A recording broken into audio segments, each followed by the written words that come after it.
Can't explain. I've tried, but I'm tongue-tied. Inside of me, a part of me tried to hide.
Can't explain. I've tried, but I'm tongue-tied. Inside of me, a part of me tried to hide from the mighty figure that is Ali. For before him, I am meaningless, worthless, knowing that nothing is worth less than a man who feels he is too great for the love of Ali. Like a man whose hatred for Ali outweighs his mental capacity. Like a man who feels love and his connection to divinity. For there's nothing like a man who was the first to heed Ahmed's revelation and accept divinity. A man who from his cradle never prostrated to an idol, unsurprising when his cradle was a symbol of God's unity. A man whose sword struck through Umar ibn al-Amri, who lifted the gate of Khaybar because only Allah was greater, who stood on Muhammad's shoulders as he destroyed idolatry, whose scale of justice was such that he would not sleep full when others were hungry, such that he would carry his sword by his side to seek to murder poverty. A man whose love has made kings of an oppressed minority and still allows it to spill into the ummah in its entirety. It surprises me, not that his birth split the Kaaba, rather Ali split my heart in two, stepped inside, built a shrine, golden dome that became like home, a sanctuary for lovers and sinners, beggars and preachers, losers and keepers, winners and weepers. It'll make prophets out of disbelievers, make the broken-hearted who fear love more than hell itself become love itself, in love with the Prince of Believers. Ali, Ali, the beacon of truth and the walking Quran. He is the book in flesh in the Bible, Torah and Psalms. Let his name sit on the tongues of those who seek prosperity, because a lifetime can be lived in the call of Ya Ali.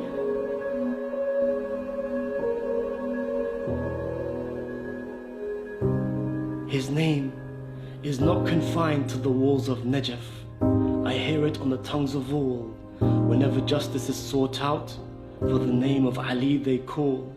When a soul weeps for stolen land, I hear that soul cry out for Ali. When skin becomes a burden, I hear that skin cries out for Ali. When cages are force-fed children, I hear the children call out Ali. When the sea cannot carry souls to refuge, I hear the sea call out Ali. In the prisons I hear Ali. In the ghettos I hear Ali. Where there is poverty I hear Ali. Where there is destruction I hear Ali. In fearful hearts I hear Ali. In broken hearts I hear Ali. Where there is death I hear Ali. And where there is hope I hear Ali. For Ali is a symbol to all of God's infinite justice and never-ending mercy. And know this, wherever there is Ali, rest assured that there will be nothing but victory.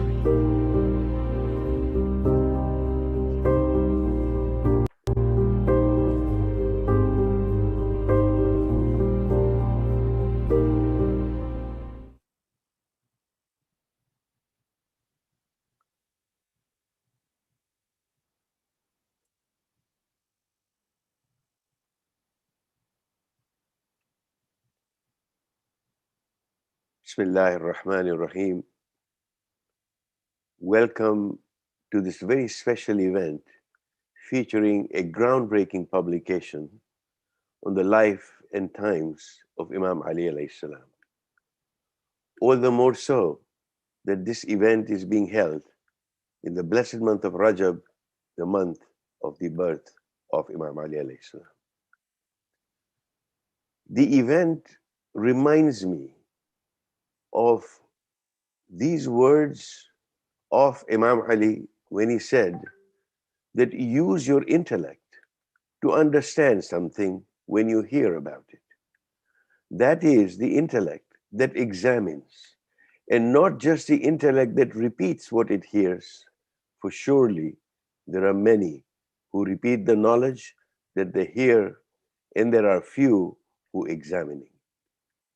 Really, this is the ethos of the event and indeed the book that we are here to discuss today. The formal title of the book is The Prophet's Heir, the life of Ali ibn Abi Talib alayhi salam. And we have the distinct pleasure today of welcoming the author, Professor Hassan Abbas, and our two esteemed panelists, Dr. Vernon Schubel and Dr. Christopher Clohessy, to this online book launch. Before I introduce our esteemed guests, to allow me a few comments to appreciate this splendid piece of scholarship. There is no dearth of books on the life and times of Ali ibn Abi Talib, nor a shortage of accounts in the annals of Islamic history about his character, spirituality, his persona. Like the parable of the blind man and an elephant, where a group of blind men, having never come across an elephant, try to conceptualize it by touching and describing each part as the elephant. Many authors have illustrated the multifaceted personality of Ali through their own lenses and painted a multitude of vignettes. But then it's never an easy task to encapsulate the multidimensional persona of Ali ibn Abi Talib alayhi salam. In fact, an Urdu couplet says, Zate Haidar ko koi kya jane, Zate Haidar ko koi kya jane, Ya Khuda jane, Ya Nabi jane. Translated, that who truly can discern the persona of Ali but for Allah and the Prophet. That is the stature of the man that we have just heard in the video. And the book today adds to our knowledge of this great personality. Having had the privilege of an advanced copy, I must say that Prophet Abbas has masterfully, in just about 300 pages, contributed to building a rich tapestry of the visage of Imam Ali's life, redressing some gaps and disparities with a fluidity of prose that engages a scholar as much as it captivates a lay reader. He has also skillfully navigated historical reports from the early sources based on Sunni and Shia partisan interpretations, and he brings a refreshing balance by focusing on the commonalities, albeit without sacrificing the clarity on the challenging issues at the altar of diplomacy. That truly is a skill to be admired. Like the proverbial man with the sight among the seven blind men trying to describe an elephant, Hassan Abbas encapsulates the many dimensions of Ali's multifaceted personality and the extensive sources from Sunni, Shia, Sufi, traditional, contemporary scholars from east to the west is a testimony of the author's endeavor to present a balanced publication that serves to do some justice to the one whose sense of justice was indeed legendary. More about the book later. Now, a little bit about the author. I say little because time constraints otherwise. There is a lot that I can say and share about my dear friend Hassan Abbas. But he is not unknown to us as a community. His participation and active engagement, advice on policy, and advocacy matters at many community forums, including Ummah, one of the sponsors of this event, has been a blessing for us for decades. His readiness to serve with humility is a mark of a distinguished scholar, and we are proud to call him one of our own. He is a distinguished professor of international relations at the Near East South Asia Strategic Studies Center, National Defense University in Washington, D.C. He also serves as a senior advisor at the Project on Shiism and Global Affairs at the Harvard University's Weatherhead Center for International Affairs and a senior fellow at the Center of Global Policy, a think tank focusing on the intersection of US foreign policy and Muslim geopolitics.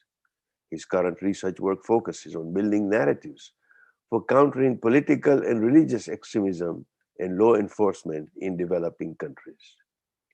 Earlier, he served as professor and the department chair at the National Defense University's College of International Security and as a distinguished Qaid-e-Azam professor at the Columbia University. He has held various fellowships, including one at Howard Law School's Islamic Legal Studies program, the program on negotiation, the Belfer Center for Science and International Affairs at the Howard Kennedy School of Government, the Asia Society in New York as a Bernard Shaw Fellow, and as a Carnegie Fellow at the New America Foundation. He holds a PhD and an MLD from the Fletcher School of Law and Diplomacy, Tufts University, and LLM in International Law from the Nottingham University in the UK, and as a Britannia Chevening Scholar and an MA in Political Science from the Punjab University in Pakistan.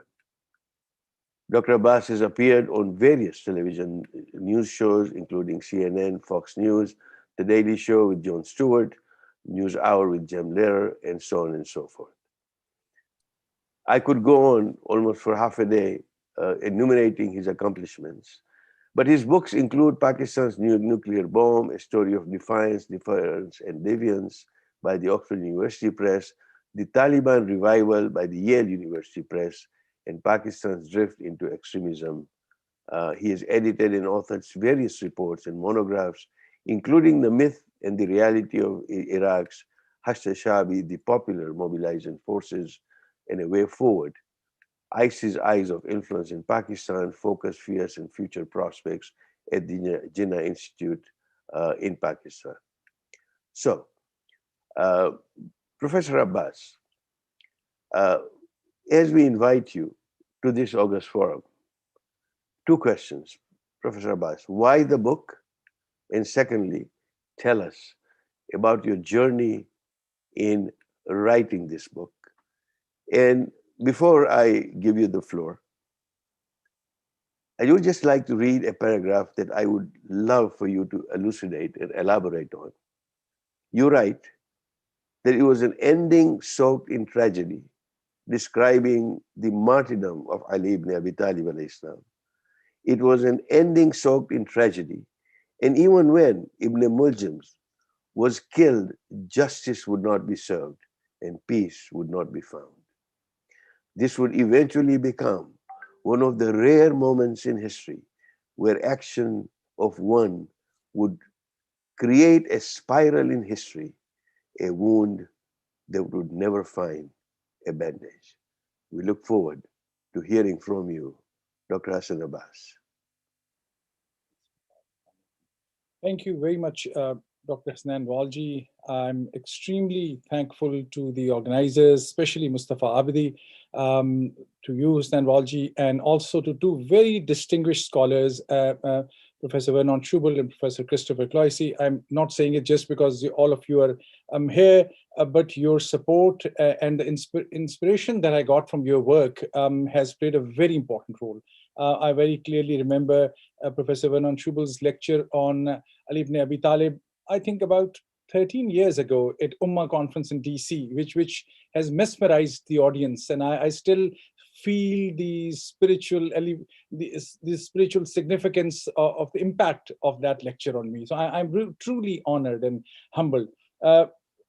Dr. Walji, I'm extremely thankful to you for this very kind introduction. And this also reminds me to upfront acknowledge a fact that I'm extremely grateful to God, and I'm extremely thankful to the tremendous opportunities I got in this country, United States, my adopted homeland, which offered me educational opportunities, teaching opportunities, one of the best institutions across US. And I thought the little I owe back is to benefit from the freedom of speech, and the freedom of research, I may add, because that's a very important component, and write something about which there's not enough available in English language as it should be.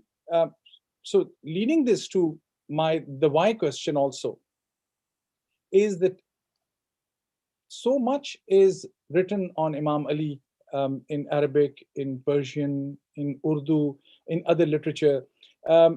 You go to any part of the Muslim world, and where there's any reference to bravery, Ali ibn Abi Talib's name will come up. Wherever there's a reference to knowledge and scholarship, Ali's name would come up.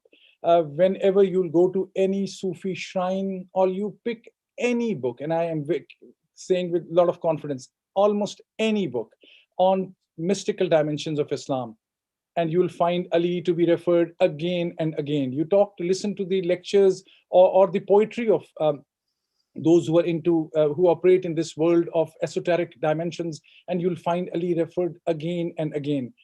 Pick up the book on the governance systems in Islam. Many other people have done amazing work, but someone who left a deep imprint on what it means to be a governor, what it means to establishing justice, what it means to establish an equitable and just society. The comments and remarks of Ali, you'll find those highlighted, if not on the cover, on the very first page. And then the dilemma that he again is the personality around whom the division, the contradictions of Islam are also projected. He was never the source of any division. If he was the source of anything, it was unity. It was bringing people together.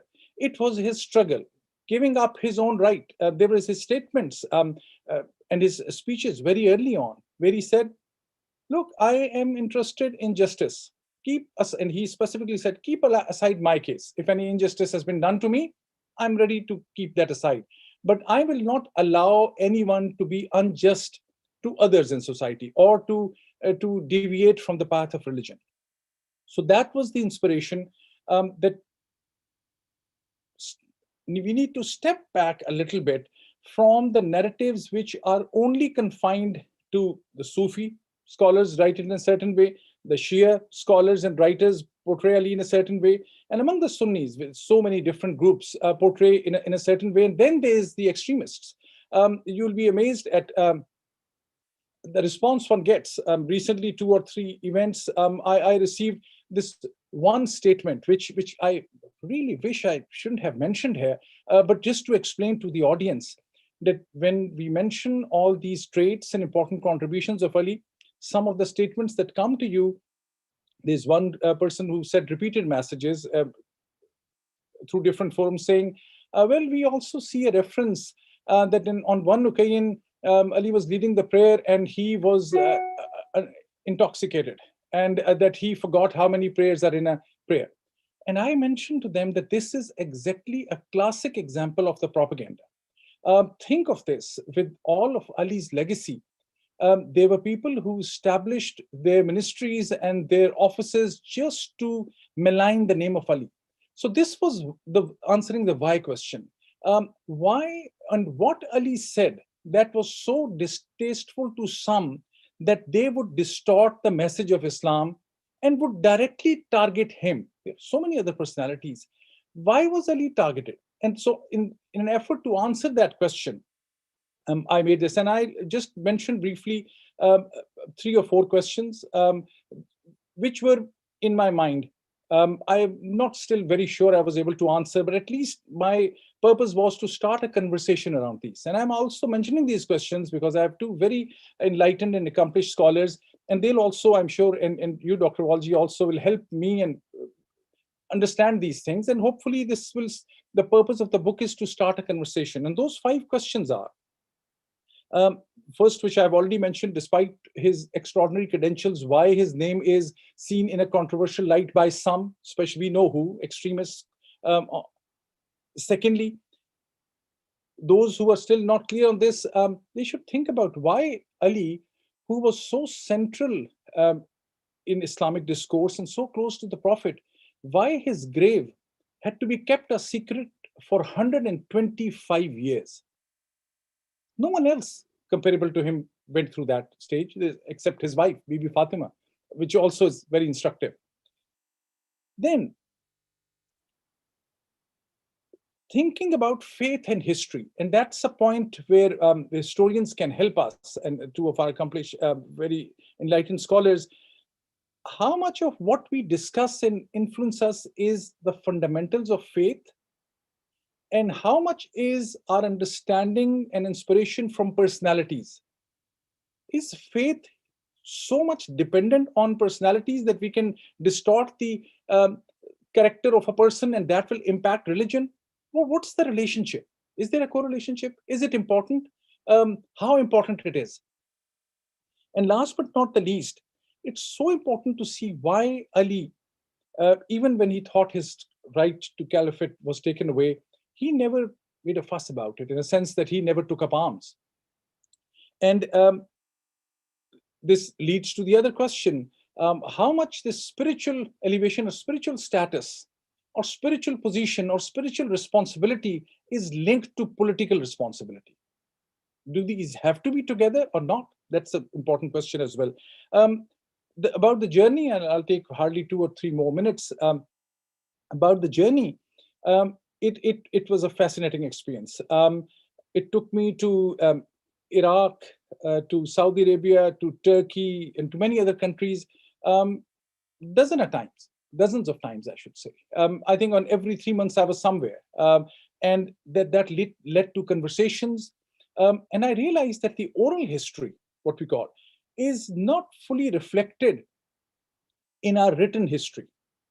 And many things, and I'll just mention one, and if you allow me, I'll recite one and read one, which I found in a book by a scholar, Fazl Haq, who was actually, interestingly, from a very renowned Sunni family, who became Inspector General of Police in Pakistan, who became a poet. And there's a short story. He said he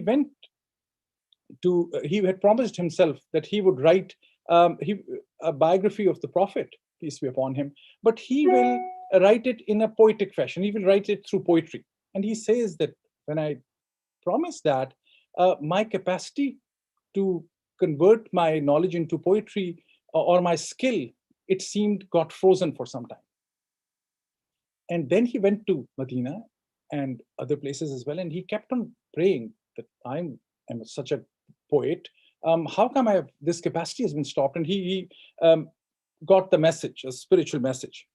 I'll not go into details. He got a spiritual message saying, start with Ali, write a biography of Ali first, and then things will open up and you'll be able to write about the Prophet.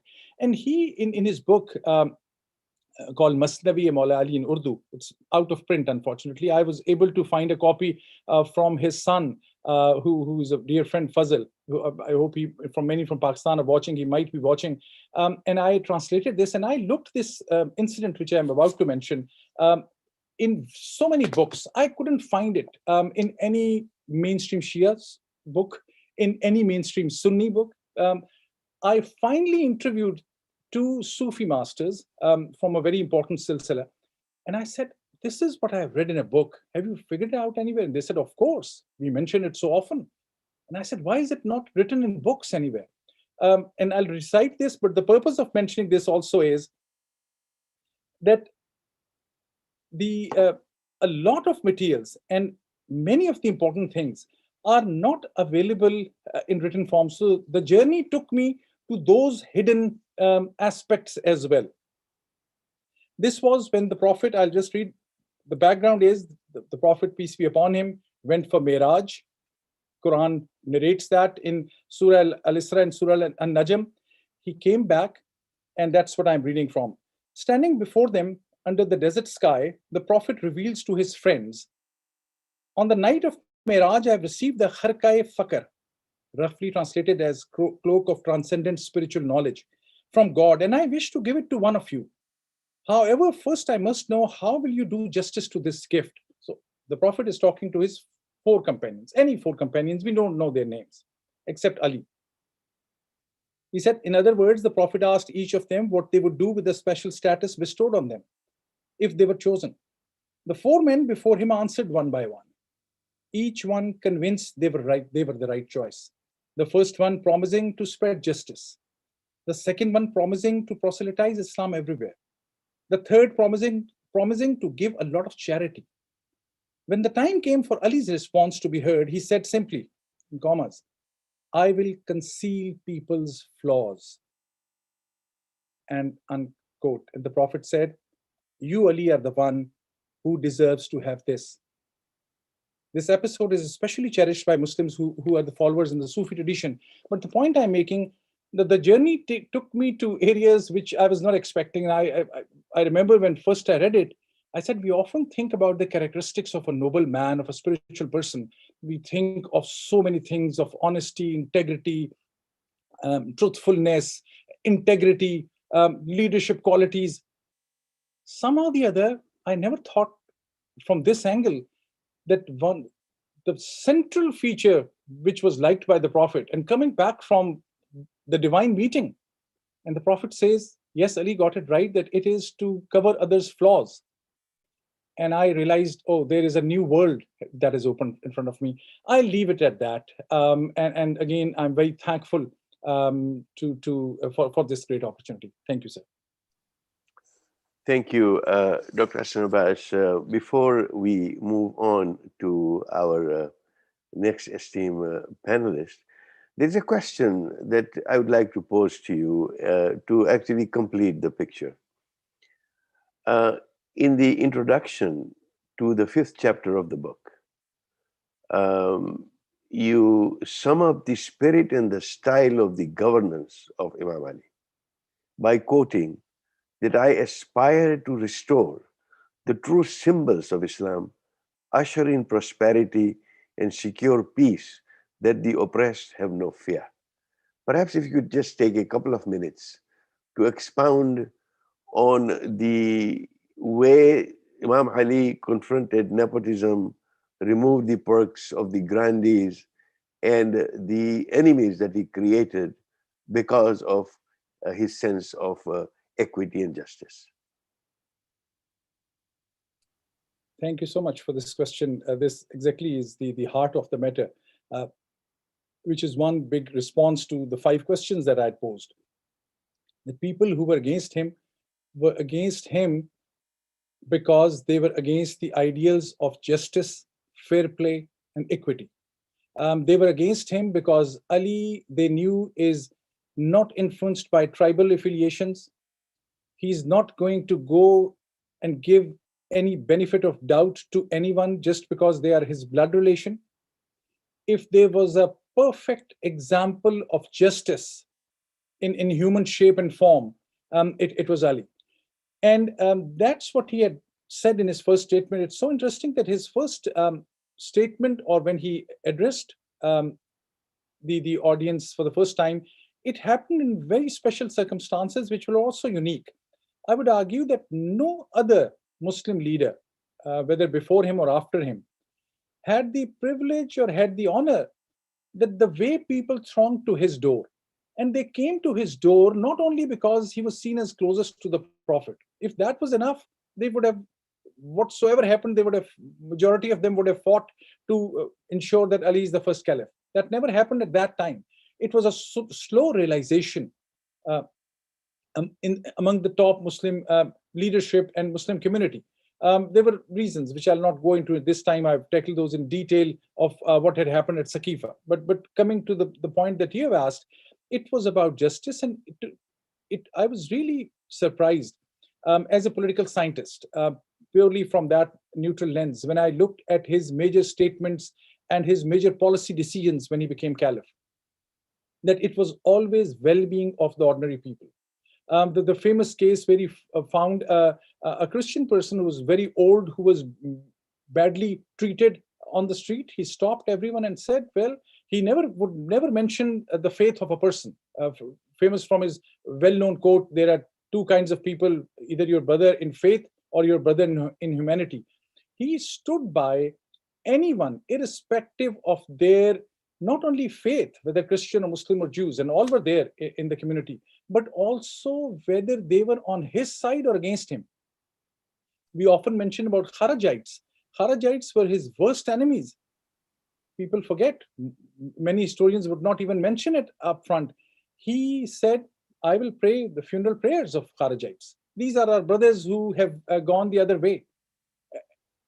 So his viewing everyone through equality, I mean, that's what the new nobles and the new elite that Muslims had was destined with, in a sense, because the Islamic frontiers were expanded through the times of the first three caliphs, especially second and third caliph. Many new Muslims had come, many new rivalries, elitism had come into play. And Ali was saying, no, whether you had accepted Islam at any point, that has nothing to do with the fundamentals of governance based on equity and justice, and the well-being of the people. So you're so absolutely right that this answers one of my questions. That's what led to animosity in the hearts of many people who wanted a privileged position, who wanted a more, not only privileges and money, but wanted some share of the power. And that was not possible under Ali. Thank you. Thank you, Dr. Hassan Abbas. The conversation continues. Allow me now to introduce Dr. Vernon Schubel. He is the professor of religious studies and Asian and Middle Eastern studies at the Kenyon College, where he is also actively involved in Islamic civilization and culture programs. He is the author of the book, Religious Performance in Contemporary Islam, Shi'i Devotional Rituals in South Asia, published by the University of South Carolina in 1993. He has authored numerous articles on Islam. He has also conducted research on Islam in South and Central Asia and Turkey. Dr. Schubel received his PhD in religious studies from the University of Virginia, where he specialized in the Islam, South Asian religions, and theory and method in the study of religion. He teaches courses on Islam in the Religious Studies Department, including his foundation course on the topic, Islam's Diverse Paths, along with seminars on Sufism, Voices of Contemporary Islam, and Islam in North America. In 1989, he was a Fulbright scholar in Multan, Pakistan, where he conducted research on the centers of Sufi pilgrimage, and in 1996, studied the re-emergence of the Sufi tradition in Uzbekistan. His most current research has focused on the Alawi tradition in Turkey. He has published numerous articles on the Sufi and Shi'i traditions, and he's currently finishing work on a new, he just told me, an introductory textbook on Islam, teaching on humanity and introduction to Islam as a humanistic tradition. Dr. Schubel, we look forward to your remarks about the book. You are not unknown to our community, having presented in many, many Ummah conferences and many other events. As a prolific author yourself, please also give us a sense as to how such titles can be used to enhance the understanding of Islamic studies, particularly in Western academia. So without further ado, it's over to you, Dr. Schubel. We look forward to your submission. Assalamu alaikum, everyone. I'm honored to be here, and I'm honored to be speaking to this book. Let me begin. I mean, I have 10 minutes, and there's so many things to say, so I'm going to try to limit them. I think it's important that we have this book now for a number of reasons, and the first is that although, as Professor Abbas says, there are lots of books on Hazrat Ali, Within the American and the European Academy, really not so much. The vision of Islam in the Western Academy has been, as many of my colleagues who are working to change this, has been Sunni Arabo fiqh kalam centric. It has really, in many ways, marginalized topics such as the one that this book focuses on.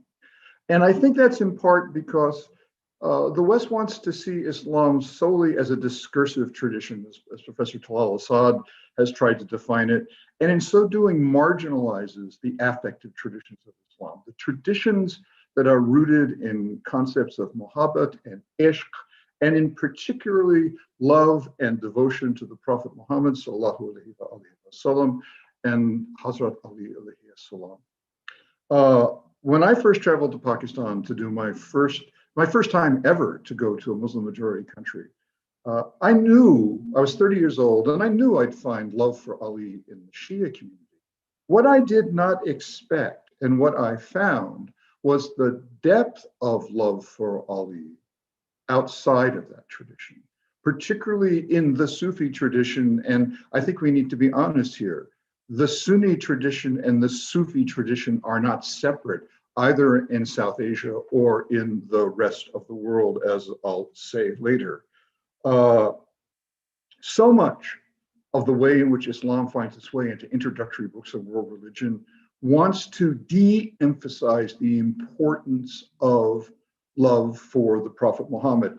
Every single introductory textbook contains the story where Umar denies that the Prophet has died, and Abu Bakr says, let all those who worship the Prophet know that the Prophet has died, but let all those who worship God know that God lives. And that's a very true statement. But I feel too often that's in there to make it clear that Nubuwwat is not nearly as important in Islam as it really is.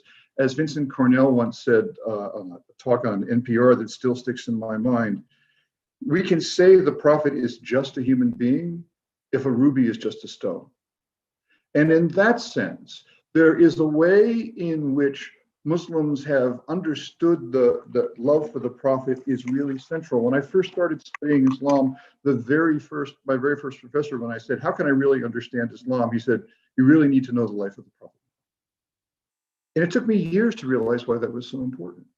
To really understand why understanding the life of the Prophet is so central to Islam. And as I'll say in a few moments about Professor Abbas's book, you cannot understand the life of the Prophet without understanding Ali. Because as his book really demonstrates, their lives are so intertwined, you can't really look at one without looking at the other. And perhaps it's for this reason that, although, again, when you pick up introductory texts, they'll always tell you that Sunni Muslims rank the caliphs in order of excellence in the order in which they served, and Ali is the fourth. It has never been my experience in talking to Muslims in many parts of the world that that's the case.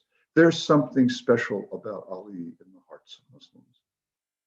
No one, and this is not meant to be diminishing, has ever said, Ya Abu Bakr Madad. But this people daily throughout the Muslim world call on Madad from Hazrat Ali. And why is that? You know, there's a very famous Sunni hadith that says that the first thing that Allah created was the nur of the Prophet. And Muhammad and Ali were taken from that light. And we can take that literally, but just think about it metaphorically. What that means is, if you want to understand the light of Muhammad, you can look to the life of Ali. And if you want to understand the light of Ali, you have to look to the light of the Prophet. You cannot pull them apart. And perhaps that's why. And again, people all over the world say Ya Ali Madad. When I was in South Asia, I heard that, and people would come back. When I would tell them this in America, they'd say, well, maybe that's South Asia. But when I went to Uzbekistan, Ali is known as Shah-e Mardan.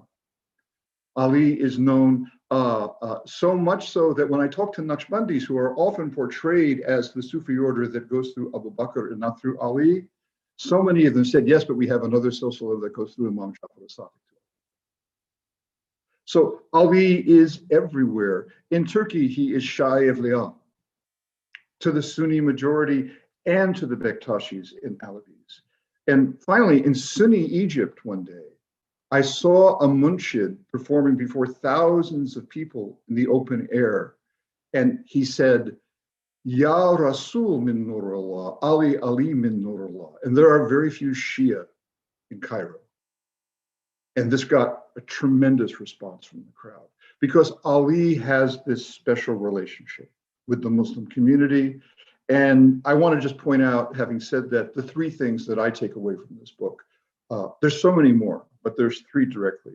The first is one that I've already mentioned, that there is no way to separate the life of the Prophet from the life of Ali. And this book does this, I think, more than any other sort of book that I've read on this. You really see how these two lives are so bound together that one, you know, it's difficult, if it's impossible to be a Muslim without loving the Prophet Muhammad. And of course, you know, the second half of the Shahadas is about Muhammad. We shouldn't forget that. And if we should love Muhammad, of course, how can we not but love those whom he loved? And whom did he love more than Ali? Al-Bayt. But their lives are so intertwined. And I think that that's the first thing that I really took away from this. The book is called The Heir of the Prophet, but the first half is also a biography of Muhammad, and a very, very excellent one at that.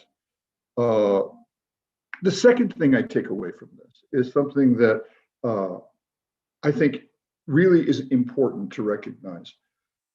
When I went to do my dissertation research in Pakistan, people would pull me aside and tell me, everyone says that the struggle after the death of the Prophet was about the caliphate, but it wasn't.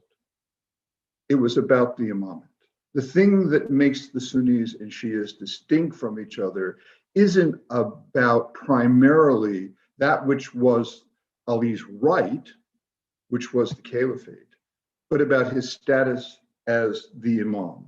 And I think that Professor Abbas's book makes very clear, and it's really important, Ali was never willing to risk the unity of the Ummah for his right, which was Khilafat.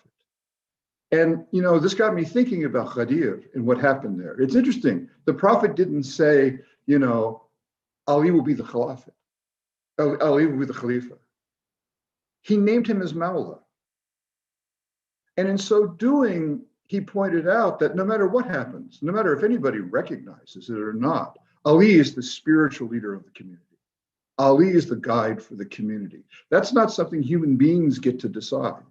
And yes, the Khilafat was his right, but it becomes clear, Professor Abbas's book, that that was not something that he was willing to risk the lives and the unity of the Ummah over, and that what was really important was his role as the spiritual guide, and more than just the spiritual guide, and I'll get to this, the guide in terms of providing a model of humanity within the community. And that's the link to the third thing that I take away from this book that, again, I think is really important. We emphasize the importance of Ali in the Shia tradition, where being the imam has specific meanings. But this book also makes clear how important Ali is as the gate to the city of knowledge. And that's both in terms of didactic and discursive knowledge, because he was the person who had the greatest ilm of the Quran, and he was the person who has the greatest ilm of the Prophet. He spent more time with him than anyone else. He basically grew up in the same household. He lived with him. But I think that we see this for the most part in the Islamic world, in the larger Islamic world, in that he is the person with true mystical knowledge. Even those who do not accept him as the imam in the Shia sense, the great majority of Sunnis throughout the history of Islam have seen him as Sha'i Aliyah. In fact, I would argue that through Tasawwuf, Ali has provided the bridge that connects the Sunni and Shia communities. And what connects them in many ways is their love for Ali. And I'd go even further. Again, using Sufi terminology, Ali is seen almost universally in the Sunni and the Shia worlds as the perfect example of Insan al-Kamil, in that not only as the greatest Sufi and the greatest mystic, but as the best of humanity, as Shah-e-Mardan, as the king of men. And in that sense, he is the person who most manifests akhlaq. And again, I come back to a hadith that I'm paraphrasing, and if I get it wrong, I apologize. It's always dangerous to get a hadith wrong, that the Prophet Muhammad sallallahu alaihi wasallam said, the greatest in my community is the greatest in akhlaq. And clearly, Ali has been seen by poets, by mystics, by ordinary Muslims, as the greatest in akhlaq and as a model for all of humanity to follow. And that is really clear on every page of Professor Abbas's book. Those are the main things that I've taken away from it, and I'm very proud to be able to speak to that today. Thank you so much. Thank you so much, Dr. Shubal, for those very insightful comments and sharing your experiences and your thoughts with us. We'll come back to you with a few questions, time permitting, in terms of the submission at this point in time. It's my distinct pleasure to welcome Dr. Christopher Clohessy, who is a South African-born Catholic priest who holds a Bachelor of Sacred Theology from the Pontifical Arbi Neyman, if I butchered that word, forgive me, University in Rome, and a PhD from the Pontifical Institute for Arabic and Islamic Studies, also in Rome. He is at present a resident faculty member of PISAI, where he is a professor of Shia Islamic Studies, as well as lecturing in the Quranic Studies, Islamic Ethics, and Christian-Muslim Dialogue. He's also a visiting lecturer at the Pontifical Beda College in Rome, where he's an active participant in the Christian-Muslim Dialogue. He's also the author of Fatima, Daughter of Muhammad, Half of My Heart, The Narratives of Zainab, Daughter of Ali, and Angels Hastening, The Karbala Dreams, all published by the Georgia's Press. In 2021, Half of My Heart, The Narratives of Zainab, Daughter of Ali, was nominated by the Book Authority in conjunction with CNN and Forbes as one of the 95 most important books on Islamic history. And in February 2021, Dr. Clohessy was awarded the Islamic Republic of Iran's 28th International World Book Award in the category of the Distinguished Researcher. Dr. Clohessy, I read your insightful review of Professor Abbas's book, and that was extremely interesting.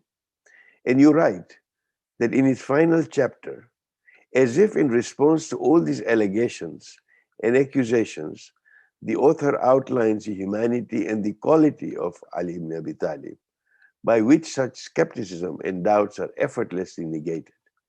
The motives that drove him, the spirituality that suffused his life, and his legacy of justice seen in his children, especially Al-Hussein, Al-Hassan, and Zainab, and their heirs. In your reflection today, please elaborate on the relationship of Imam Ali alayhi salam, particularly with his daughter Sayyida Zainab, given that you have written the award-winning book, Half of My Heart, The Narrative of the Zainab, Daughter of Ali, and in particular in remembrance of the wafat, the death anniversary of Sayyida Zainab. So with that, we welcome you and we look forward to listening to you, Father Clohessy, please.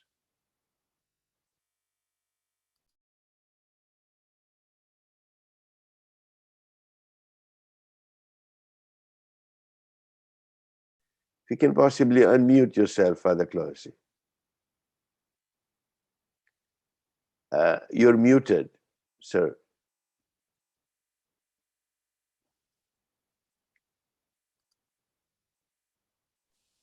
There we are. There we go. I'm not a technocrat, I'm afraid. I was very happy to see on the left-hand side of Dr. Abbas's bookshelf a copy of Mandela's Long Walk to Freedom, and that immediately enthused me, besides your own book, of course. So let me begin by echoing what Professor Werner Schubler said quite correctly, because I speak as a Western student, really, more than a scholar, but I speak also as a Catholic priest and a historian, and certainly there exist biographies and fragments of biographies about Ali. I have on my own bookshelf Chiri's 2-volume work, and I have Shah Kazemi's masterful work about the virtues of Ali. But the truth is that there is an inexplicable gap in Western scholarship, as Professor Schubel has already underlined, an inexplicable gap. And I think that Professor Abbas has stepped very skillfully and very eloquently. And I don't lavish praise easily, as my downtrodden students will tell you. I think that he has stepped eloquently and skillfully into that inexplicable gap and has produced a book which I think is not only superb for a contemporary readership, but most especially, I think it's a book that is superb for a non-Muslim and a Western readership as a profoundly deep introduction into the life of Ali. We have to admit from the start, and I said this last night, that a number of Western scholars, not only Western scholars and historians, have ill-treated Ali in their writings, and that is partly because they have not objectively read the texts, the primary sources, as they stand. This is partly because some historians can read facts, but not always the motives behind the facts. And so I've read Western historians who have described the Khalifa of Ali as an unmitigated disaster. This is the words that they use to describe Ali desperately trying to save lives, desperately trying to prevent more civil war.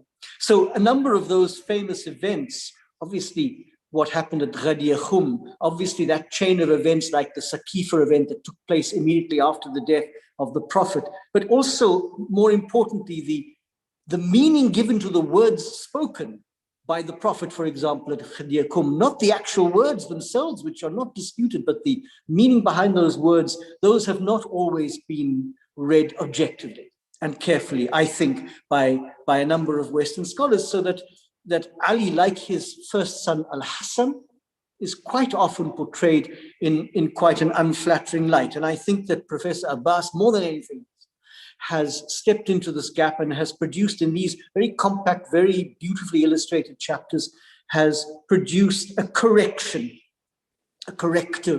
of what I think is a very skewed vision of Ali. Now, I have to admit that I have spent so many years listening to the voice of Lady Fatima and the voice of Lady Zainab and the voice of Al-Hussein that my ears have grown deaf to other voices, and I have not myself plunged deeply into the life of Ali. In fact, I too am privileged to have an advanced copy of this book, and I've read it twice in the matter of a few days because I really felt the need to inform myself. And that is why primarily the first thing I say is that for any non-Muslim readership, someone who knows nothing about the history of the Prophet of Islam or Islam itself, this is a superb work, not just an introductory work, something much deeper than that. It is a superb work.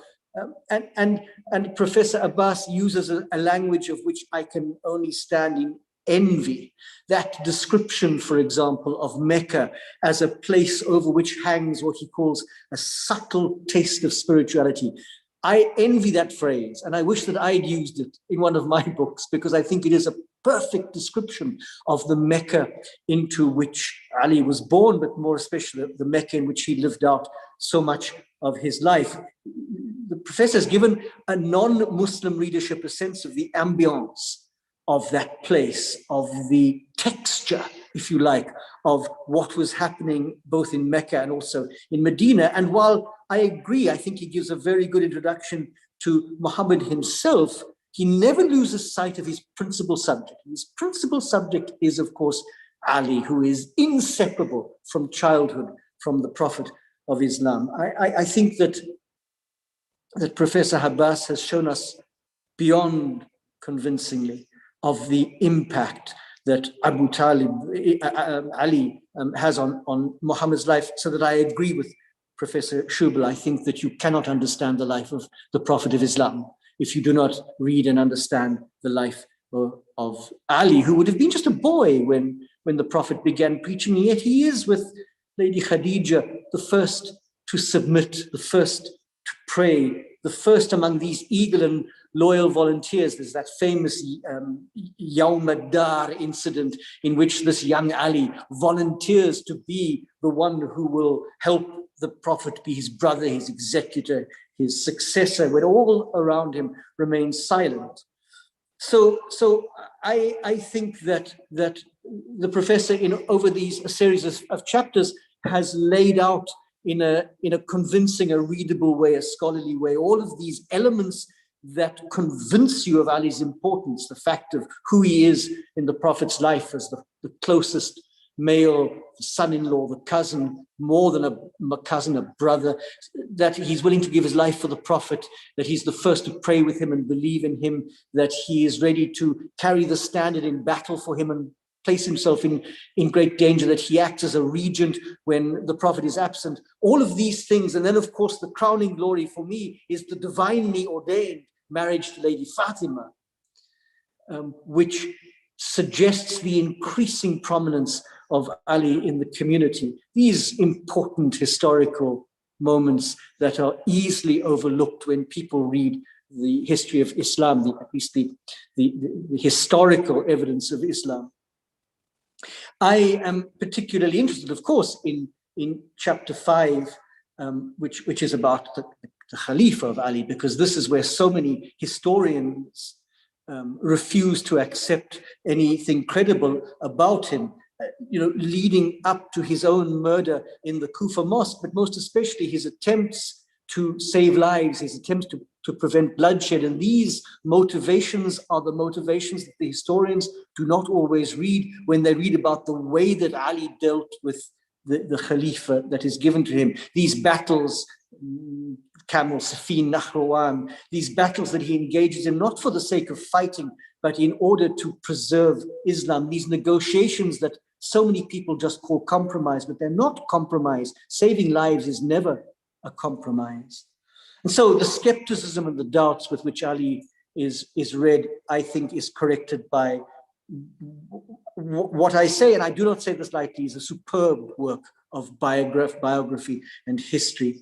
Of course, the stories of Ali and Zainab, the sources are very few for the early life of Zainab.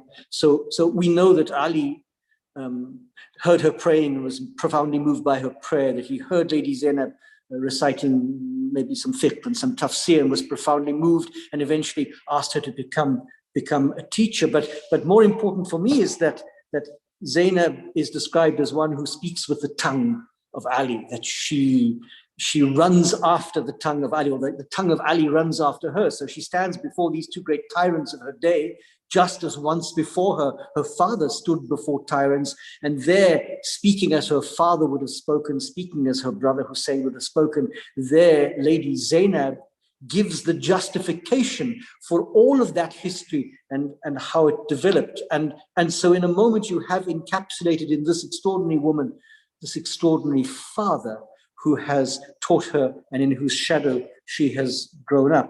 So I think this is a fine piece of scholarship. And I myself have written my little works, and my works pale in front of these because this is a more important subject, that people in the West know who Ali is. But I myself wrote my works because I was perplexed by the gaps that existed in biography amongst Islamic scholars, that people like Lady Fatima, Lady Zainab, Abbas, all of whom have huge devotion and yet very little written. So this, for me, fills an inexplicable and a crucial gap. And I am not only grateful for the opportunity to say a few words, but I'm even more grateful that I had the chance to read it and I was allowed to make some written comments on a very fine piece of work.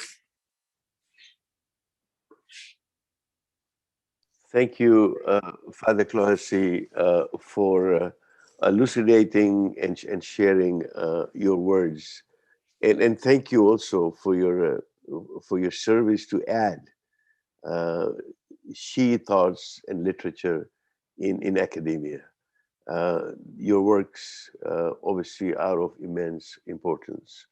At this point in time, allow me to just pose a couple of questions. One question to Dr. Abbas, and then one question to all the panelists, including Dr. Abbas.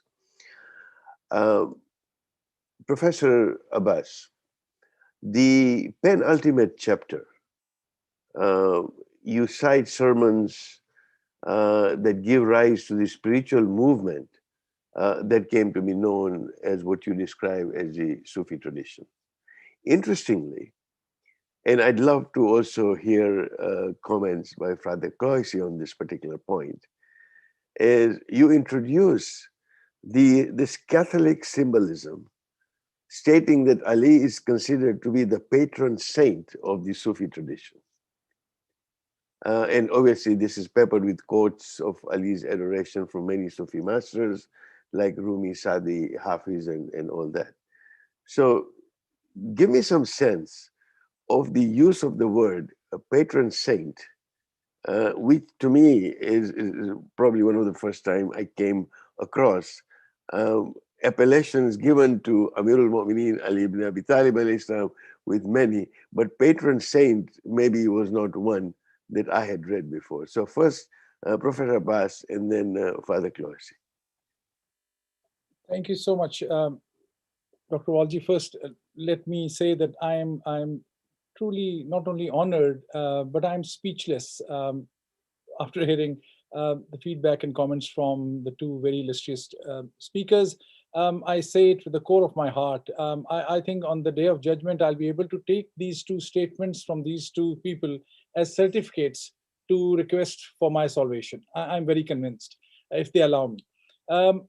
Also, this is an apt moment for me to just thank a few people, because this statement, a subtle taste of spirituality, I must confess, I owe it to my 20-year-old daughter, Zahra, who's studying at King's College London. She's studying religion and politics. She's studying Christianity, Judaism, and Islam. And it was my wife, Binish, who added this story to the book, my daughter, Zahra, who added this flavor. And they continuously said this to me: make some humble contribution to Ali, don't use your boring academic tone, make it lively. And I think they read so many times. And my editor, Heather McCallum at Yale, who stood by me, they were peer reviewers who said things which I cannot repeat. But luckily, always the majority were supportive. But my editor at Yale and my daughter and my wife, this was, as I've mentioned elsewhere, it was a family project. We tested it on our family, debated, discussed. I'm also extremely thankful to Maulana Talmiz Hussain Rizvi, who's based in New Jersey. I'm thinking of Mustafa and the contribution by local scholars. His library was there. I'm not a scholar of Arabic language, so always I could pick up my telephone, call Maulana Talmiz. He would always had books ready for me. Other than so many others in Najaf and Karbala, my travels to Najaf and Ayatollah Sayyid Sayyidul Hakim, so many other scholars who corrected me on every point in so many ways. So I thought this is worth to explain. This is important to explain that this is a work of so many people. I probably am just the vessel or just the final Vasila, but it is so many of the collected wisdom of so many people that was useful. On your question of patron saint, and this can be seen slightly controversially as well, as Professor Christopher has so rightly mentioned.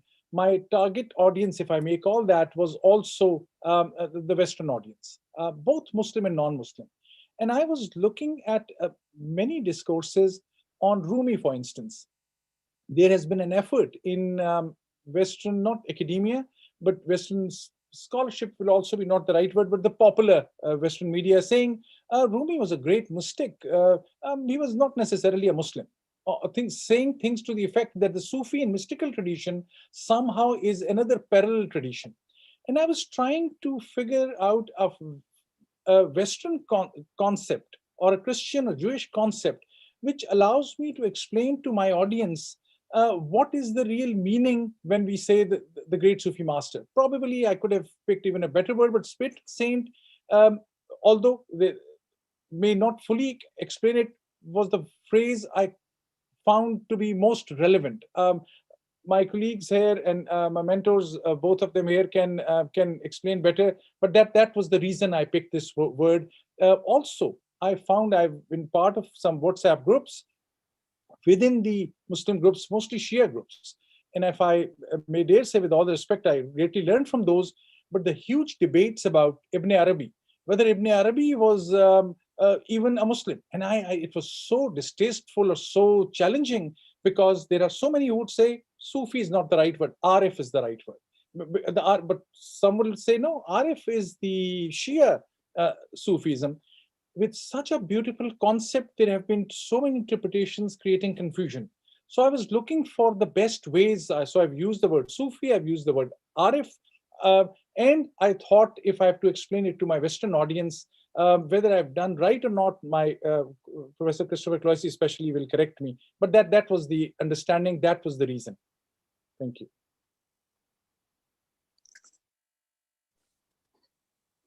Go ahead, Father, please. So, in fact, the use of the word saint was the one thing that I didn't stumble over. I congratulate your daughter. I hope she's going to write books one day. She has a beautiful turn of phrase. Even some of the words of Ali himself, describing himself as following Muhammad the way a young camel follows in the footprints of his mother. That is a beautiful turn of phrase. Saint didn't shock me particularly, A, because I've heard it used in Islamic circles before, and I myself have sometimes said, well, I'm not sure if it's a good word, it's got a certain baggage. However, in Catholic spiritual tradition, a saint, among other things, is defined as a person who lives virtue to an heroic degree. Therefore, it is a perfectly good word to use to describe one whose virtue of justice, especially, and virtue of truth, among other things, is lived heroically, even to the shedding of blood. It is a perfect use, I think, of the word. There we have it. There we have it, an endorsement. Thank you, Father Cloyce. I'd like to invite our esteemed panelists to pose or address any questions, any issues. Dr. Shubha, please. Please unmute yourself. You need to unmute.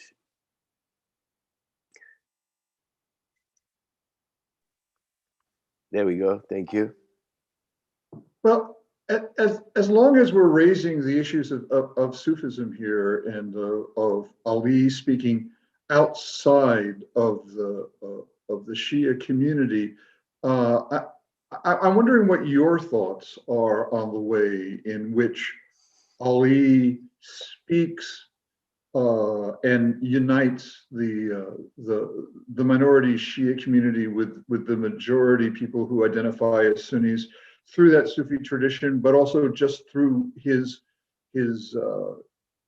life, his image, his presence within Islam. I mean, do you think that love of Ali is one of the things that can allow for these communities to see themselves as part of the same ummah?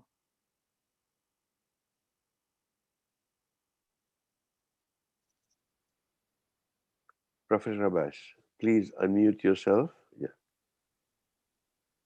Thank you very much. I mean, Professor Shubal himself can answer this question far better than me, but I was thinking of, in the Sufi tradition, a statement from Nahj al-Balagha, which opened up this new world to me, especially the way Sufism is seen in the Sunni world. And Professor Shubal is so right. Sufism is also there, Shia Sufis as well, but Sufism by and large has been more linked to the in itself as an independent school of thought, you can say, but not in a jurisprudence way. It has been more linked with the Sunni school of thought. You will ask most of those people associated, they will not be sectarian. That was based on my interviews across the Muslim world. You ask a Sufi and they would not immediately say I'm a Sunni or Shi. They take pride in their own Central Islamic identity. But this one statement from Nahjul Balagha from Imam Ali alayhi salam is very insightful. I'll just read it. The earth will never be empty of one who establishes the proof of God, whether overtly with publicity or fearfully in obscurity, lest God's proofs and elucidations come to naught. But such as these, how many are they and where? By God, they may be the smallest in number, but with God, they are the greatest in rank. Through them, God preserves his proofs and elucidations so that they entrust them to their compeers and sow them in the hearts of those resembling them. Through them, knowledge penetrates the reality of insight. They rejoice in the intimacy with the spirit of certainty. They make easy what the extravagant find harsh. They befriend that by which the ignorant are estranged. With their bodies, they keep company with the world, while their spirits are tied to the transcendent realm. They are the vicegerents of God on his earth, summoners to his religion. That to me is the essence of what we say, whether Sufism, Awliya, or Orafa. I hope I got the question right. That's what is the core of spiritualism to me. Thank you. Thank you. Go ahead. You wanted to say something, Dr. Shiva? No, I just wanted to say I was not familiar with that passage from Nahjul Balagha, but it does sum that up nicely. If you could send me the link at some point to that, I'd love to be able to share that with my students, because that was very, very helpful. Thank you. Thank you. Father Claus, any question or comment you'd like to address to the author? Just a point of interest for me, and it's because I am ignorant of this subject, so I'm asking out of real interest, and that is that I'm interested in the relationships between Ali and whatever existed as Christian communities in Kufa, for example. We know that there came a time after the death of the Prophet when Christians communities were somewhat excluded, for example, from Mecca, when they were moved out of Mecca. But in terms of Christian communities in other parts like Kufa, where Ali would eventually die, do we have solid evidence, primary sources that you've come across which describe some of his attitudes to, or even more important, his relationships with the Christian communities? Because we know that there were some polemical debates about keeping Christians on, for example, as experts in the bureaucracy, experts, leaders. I think there's a famous debate with Umar about not having a Christian working as your secretary or servant. So I'm interested in a later interpretation of Ali himself in his. Did you come across these relationships and his general attitude? Thank you so much. Two references which I found and which were kind of new to me.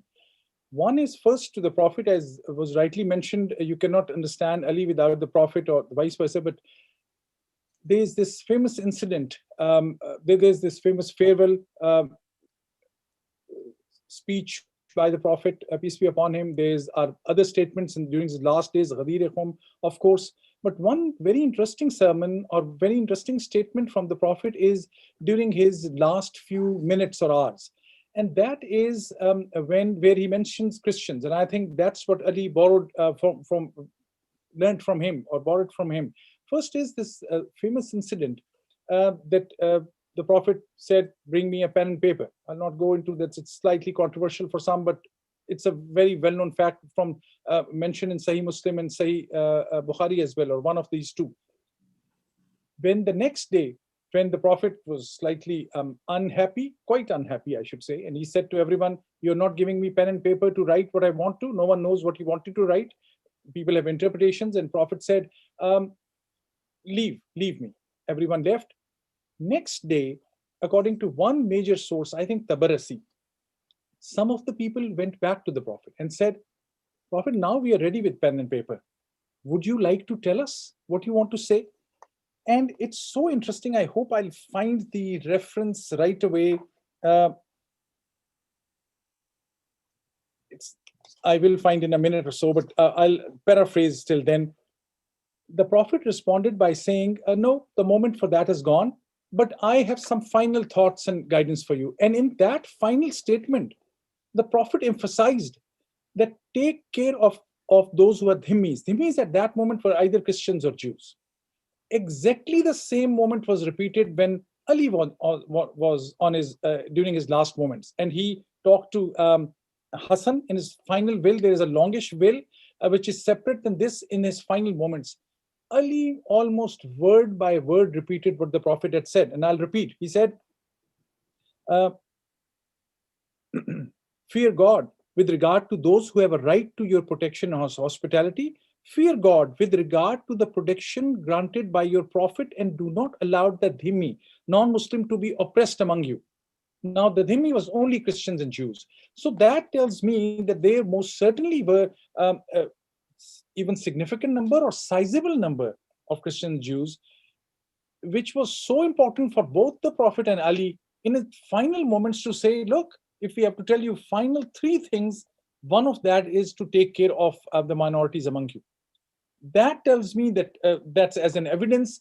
And there are some other references in Nahjul Balagha as well, where he specifically referred to a Christian. But this is an area of further research, and I look forward to, at some point, start digging. I've already many books that I have, which I couldn't even open or touch. I hope I might be able to someday do an expanded volume on this or something like this, or at least get some of the sources out to answer brilliant questions like these. Thank you. Thank you very much. We have a few more minutes and to close this and allow our esteemed panelists to also have some closing remarks. I'd like to share this reflection and put a question to all of you.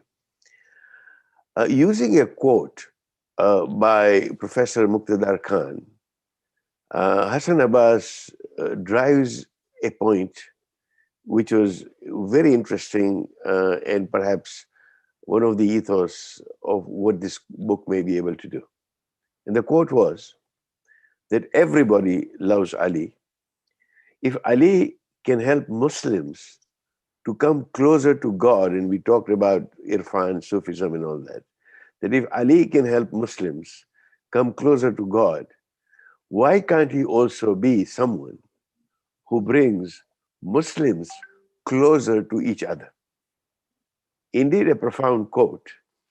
My question addressing all three of you is, how can Muslims come closer to each other? And some reflections and your closing remarks at the same time, so we have a conclusion to this event. I will begin with Father Clohesy, please.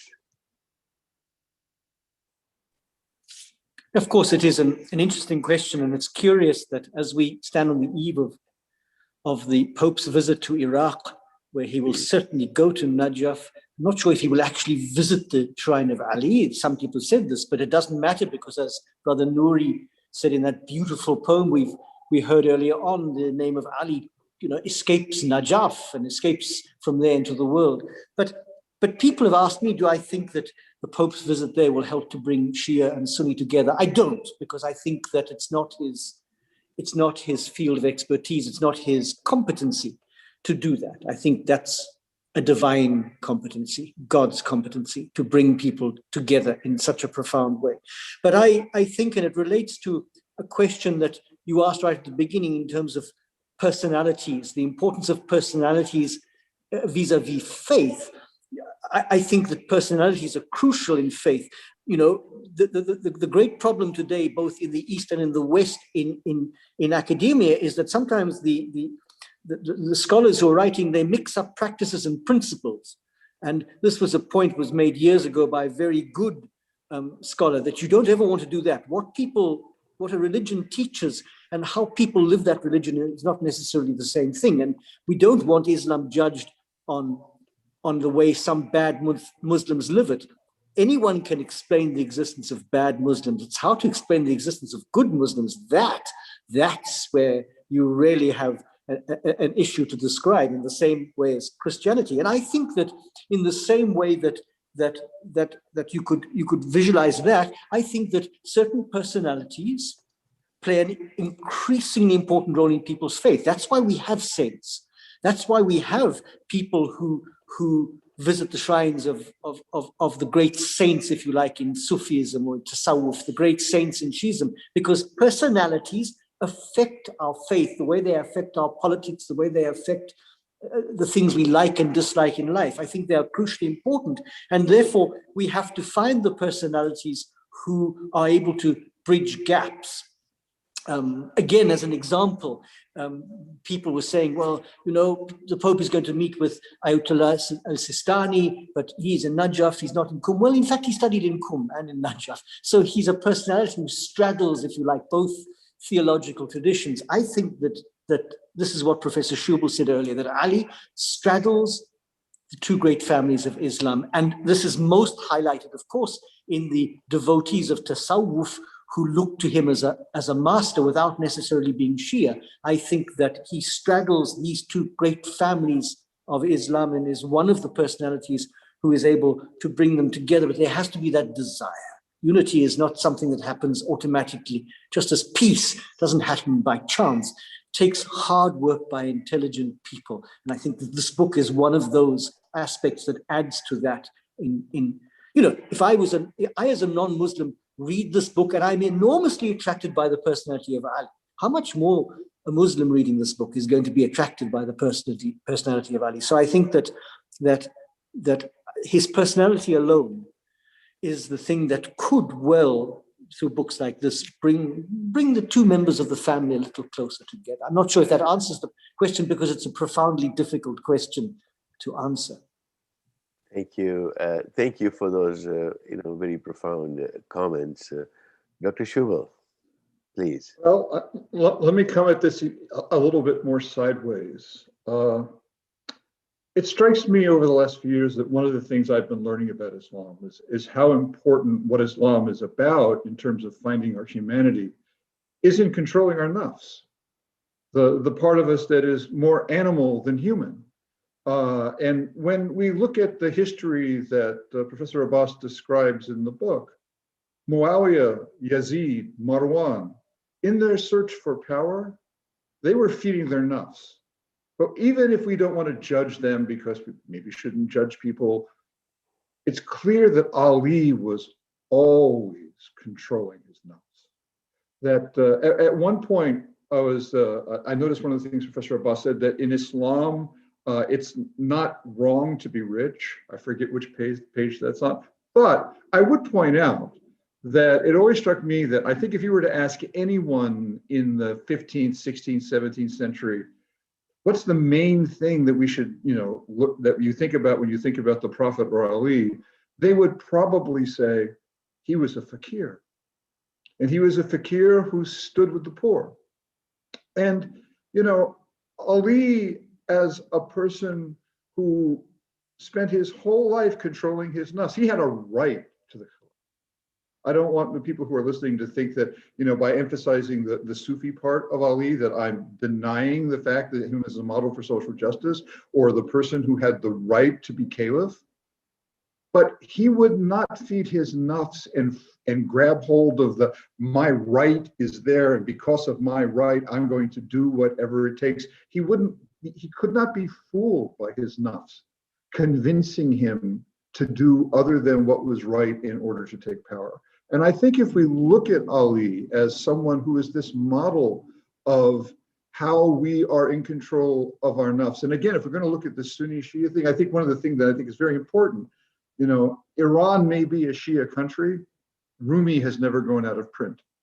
Rumi still remains beloved, and Rumi is clearly a Sunni Muslim who loves Ali greatly, and whose book is entirely about why we need to control the nafs, and how on page after page, Ali is the master of showing us how we control the nafs and thus become more human and less animal. And in that sense, I think with Ali's Insan al-Kamil, that this is one of the things that brings Muslims, and I would argue humanity, together if we really look at it seriously. Thank you, Dr. Shubal.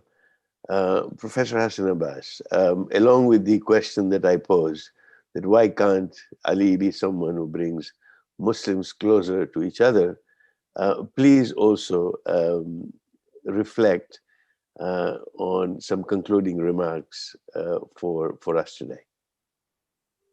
I'm so grateful again. I have no words to express my gratitude in all this.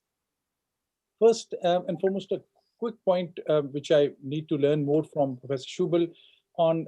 In fact, actually, I'll say that Rumi, I'm not sure was a Sunni or Shia, which will contradict my own research and my own ideas. But I remember going to Konya and I took a video of that. I was pleasantly surprised that on the tomb of Rumi, all the names of the Shia Imams are mentioned. And I asked many people there, and they said, well, you have observed it. This is well known. This has always been the case.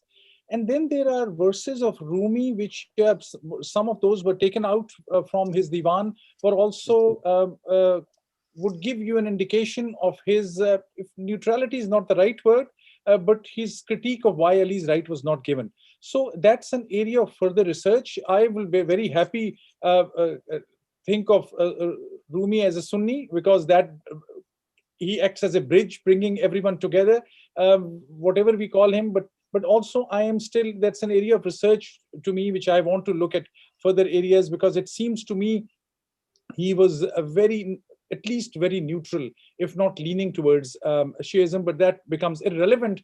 And my next point is linked to that. This is just a, I can say humbly, a food for thought for my, especially Muslims, which I have not directly mentioned in the book, but I came so close to it because it's a provocative thought, which I'm about to mention.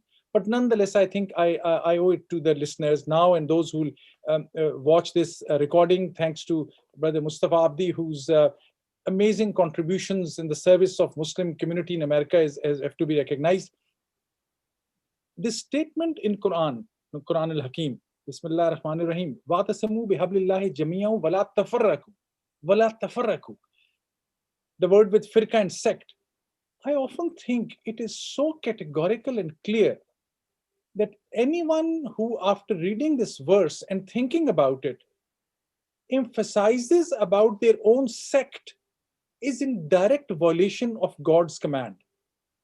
It's very clear, which means follow this, hold this tight of rope of God tightly and don't get into discord. But the word tafaraka, can anyone tell me if the word Sunni, Shia, these are political words, these are identities, or these are sects? I'll not go further into it, but anyone, if it is seen that all these titles are sects, then there's a direct violation of God's command. I'll leave it at that. I'm thinking about it. I want to know more about it. Yes, if I'll say I follow Ibn Hanbal, Shafi'i, Maliki, Jafar Sadiq, schools of thought, absolutely legitimate. I'm even no one to say the sects are not legitimate, but I'm saying the word sects and the way those identities have been imposed on us maybe are part of the problem. They are not part of the solution. Also on Ali, as a final thought, if we just look at Ali, and that was one of the purpose, beyond the Sunni lens and the Shia lens, you'll find that, as Professor Shubal also has rightly mentioned, that the great majority of Muslims are in love with Ali. Because I would not have put it like that. I was reluctant to put it like that, but he's so right. We have not heard the word madad associated or seeking help with the name of any person, any companion. All the companions should be respected. They all had their contributions. They were human beings. And what is often forgotten is, this is more for my Sunni audience, the first three caliphs and some of the very important personalities have to be respected from the core of our heart, from everyone's. But they were human beings. There were jealousies involved. There was politics involved. Mistakes were committed. Those personalities were not personification of the word Islam. We have only when we step a little back from our own rigid worldviews. This goes both for Shia and Sunni. We'll not be able to talk to the other and come to these common ideals. I'll mention this statement which I found with the Prophet's the final moment when if there was ever a last sermon, it was this. When he was offered that we'll bring pen and paper, the Prophet exactly said, No, not after what you have said. Rather, keep well my memory through kindness to the people of my household. Treat with kindness the people of Dhimma, that is, Jews and Christians, and feed the poor. Observe regular prayers and be kind to the women. I often think, is it a biased uh, history of Islam, always written by men mostly, that all the references to women and all the references to minorities somehow get ignored? Two things on which I'll close. One is the famous, there's no other way to pay tribute to Ali, but the famous by Amir Khusro, Shah Mardan, Sher Yazdan, Quwwat Parvardigar, La Fatah illa Ali, La Saif illa Zulfikar, King of the brave, Lion of God, Strength of God. There's no brave young man like Ali. There's no sword like Zulfikar. And last but not the least, and these are the last three sentences from the book.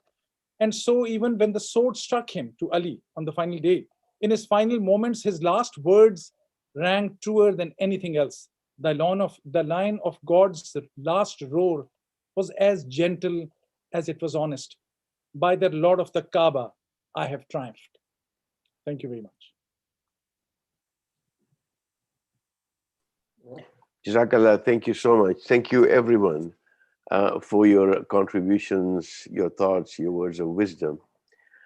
It's inevitable that when we talk about Imam Ali alayhi salam, the name Rumi comes up invariably. And in this conversation today, we also had the name of Rumi come up several times. I find it so paradoxical that Rumi happens to be, if not one of the most widely read poets in the US today. And yet Rumi takes his inspiration from Imam Ali alayhi salam. I find this paradoxical that more people know Rumi in the United States or in the Western world than they know Ali ibn Abi Talib alayhi salam. And maybe we hope and pray that the book, The Prophet's Heir, The Life of Ali ibn Abi Talib alayhi salam by Yale University, authored by Dr. Hassan Abbas, with its rich illustrations, timelines, an extensive bibliography, which is a refreshing and a relevant repertoire, worthy of broad-based leadership. And from the academic to the lay reader, Muslim, non-Muslim, it may well serve as a definitive primer in Islamic history for schools and colleges too. And hopefully, as we just discussed, that it will also enhance that empathetic understanding, particularly when humanity is at the crossroads. And we have what President Obama once called the biggest deficit that we have today is the empathy deficit. So this empathy deficit disorder can be redressed by works of this nature which are balanced. And the question that you just answered, that if Ali can help Muslims come closer to God, why can't he be also someone who brings Muslims closer to each other? And that indeed is our prayer today, that we bring about this empathetic understanding that not just Muslims to come together, but the entire humanity coming together on this empathetic understanding of the goodness and the values that were promulgated by Ali ibn Abi Talib alayhi salam. And this book is certainly a great addition to those thoughts and teachings. Suffice it to say that I would like to thank our esteemed panelists. Thank you, Dr. Warren Shubal. Thank you, Father Cloissy. Thank you, Dr. Hassan Abbas. And also Mustafa Abdi, who, as Hassan Bhai mentioned, his services and his facilitation, his encouragement and his vision, so that we are able to partake of these events is commendable for the work that he does. I'd like to thank Ummah as an organization also having facilitated this. By the way, just as a matter of information, there is a simultaneous conference going on by Ummah, which is a conference again on Imam Ali with some spectacular speakers and presenters. Feel free to join. This has been simulcasted on this very channel also. So once we finish here, we invite all our viewers and everyone to join the conference at this point in time. So with that said, I will wish you with the Islamic greeting of Wassalamu alaikum wa rahmatullahi wa barakatuh. Peace and blessings of Allah be upon everyone who has participated and who have tuned in. Thank you very much.